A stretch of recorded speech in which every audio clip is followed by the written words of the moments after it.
If we remember one thing from this week, a month from now, a year from now, my guess is it may be the fact that this was the week that Pope Francis, the Holy Father, became a participant in the Republican presidential primary in South Carolina.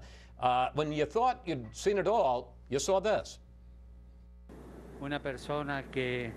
A person who only thinks about making walls again and again and not making bridges is not a Christian.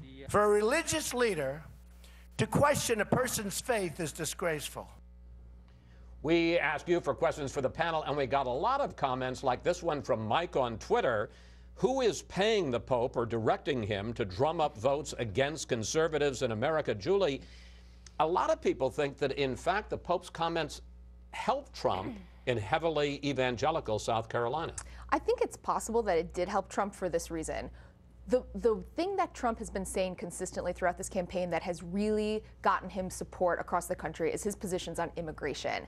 And you've seen moments in the campaign where he veers off into other topics, but every time he can come back to immigration, remind people of his tough positions, he gets stronger. And so the Pope gave him an opportunity to do that. I think that the Pope is someone who has taken some pride in trying to rile up politicians on immigration, on climate change. I don't think he was trying to do anything specifically to stop Donald Trump, but it's another great example of how Donald Trump is a masterful politician. He took something that that was quite controversial, and I think turned it into a positive for him.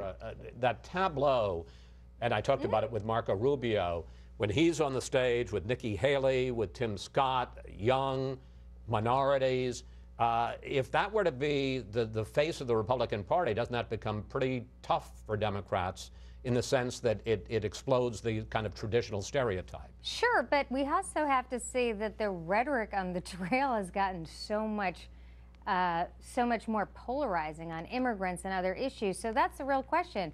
This debate in the GOP will decide, where does the party want to go? And can you attract candidates who are anti-establishment, angry at what's happening in the country, really angry at what's happening in the country, and still be a diverse party? That's the question.